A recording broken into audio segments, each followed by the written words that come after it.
Hi, I'm Nathaniel Rankin, and you're listening to You Spin.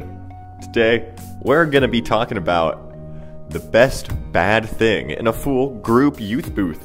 It's a little big discussion that we do.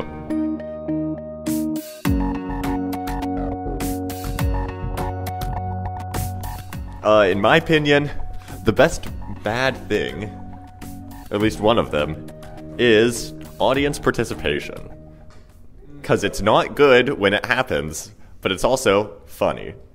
Alright, so the best bad thing is The Amazing Spider-Man 2. Alright? Because it's not a very good movie when you really try and break it down. You know, it got horrible reviews, it barely made any money at the box office, okay? But there's so much good about this movie, you know? And, like, you know, maybe the story isn't that great, but when you, like, look past it and just sit back and just enjoy the movie as it's happening, it's a very good movie, you know? Like, just all the scenes with Emma Stone and Andrew Garfield, perfect. All the swinging, it's like swinging through the city, CGI, perfect, okay? It pushed the boundaries of what CGI could do, and it's probably the last time that a movie will ever try and do practical effects instead of just completely CGIing over just, you know, because it's a lot easier to do CGI rather than do it practically. And I think that The Amazing Spider-Man 2 is one of those rare movies that a lot of people don't like, but the people that do really do. Yeah, I'm with Tristan here, honestly. That movie, like, you could pause it at any time he's swinging, and it looks like a panel out of a comic book.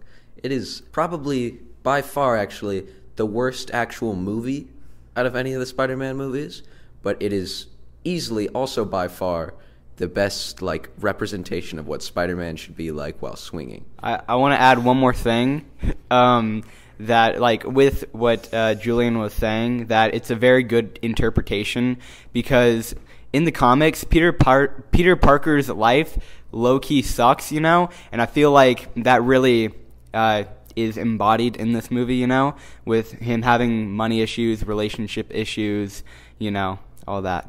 Hey, I'm not gonna lie, I haven't seen Spider-Man 2, but I think the best bad thing is reality TV. It's awful, and it's not real, and none of it is real. It's terrible. It's awful, and I hate watching it. I watch 20 episodes of Dance Moms, and I leave a more miserable person, but I keep coming back. It's just the peak of entertainment. Say Yes to the Dress is probably my favorite show. I'm obsessed with it. It is the reason I get up every morning, even though it's an objectively bad show. This kind of goes along with what Laurel was saying about reality TV.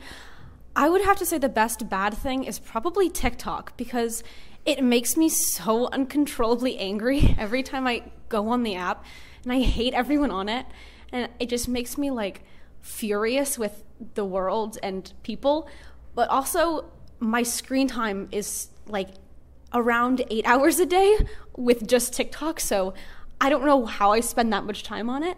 I would also like to build off of that and say that, like, YouTube Shorts is also, like, a bad thing, in my opinion. I mean, it's also literally just YouTube being like, hey, we're gonna get on the trend of short-term content and basically just add a tab that's specifically just short videos and, like, TikTok just shoved into YouTube, which is, like, really hard for me because it's like, I want to watch, like, an hour-long essay about Mario Kart, and then immediately there's just, like, this specific tab that's, like, just how to get better at Mario Kart. And it's like, I do not need to know, like, this short-term thing of information. I feel like that's, like, a problem with it, is, like, it's short-term, which means it's, like, we're just shoving, like, small, tiny bits of information instead of, like, taking, like, a big thing of information. It's weird. But I don't know, that's the way I think about it. Okay, I think that the best bad thing is probably the Five Nights at Freddy's video game series. Actually, just the entire series in general. They were never very good games, and the story never made sense, and the creator might be a horrible person, but I just think that it's so, like, the story is so ludicrously ridiculous that at a certain point, it goes over the edge of just being like poorly written and goes to just like insane territory where it makes so little sense that it's entertaining. And I have never played any of these games, but it's just so funny to see like content and theories people make about the games, because they don't make any sense at all, because the story doesn't make any sense at all. And it's probably one of the like biggest indie horror game series ever. I'm gonna do a quick Nate pick. In my opinion, the best bad movie is the film Sneakers, if anybody knows it. It's got Robert Redford and Dan Aykroyd and I think River Phoenix, and they play like hackers, and they're trying to like hack into the government. The movie doesn't make a lot of sense. It's not very good, but watching it just like makes me happy. It's so funny and nonsensical at points.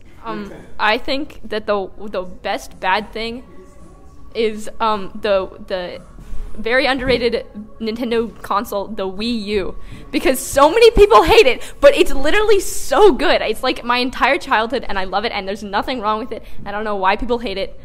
So yeah, that's my take. I love the Wii U so much. I'm obsessed with the Wii U. I am one of like the 3 people in this entire country owns a Wii U, and it's unironically top 3 Nintendo consoles. It has like the best game library out of any Nintendo console except for like the GameCube. It's so good, and like the 3DS. It's so good. It's amazing. Any Wii U hater is, they're my enemy. Okay, I hate them. Enemy, a strong word. I think one of the reasons that not very many people like the Wii U is because how it was marketed, because I feel like a lot of people, when the Wii U was coming out, a lot of people thought it was like an extension for the regular Wii, because it had like that like touch screen console that itself, and I feel like not a lot of people knew that it was a completely different console. And I also like the Wii U because I think it's very influential to like modern day handheld gaming and just like the Nintendo Switch itself in its platform and all that. Okay, I'm going to talk a bit about the Wii U and a bit about something else.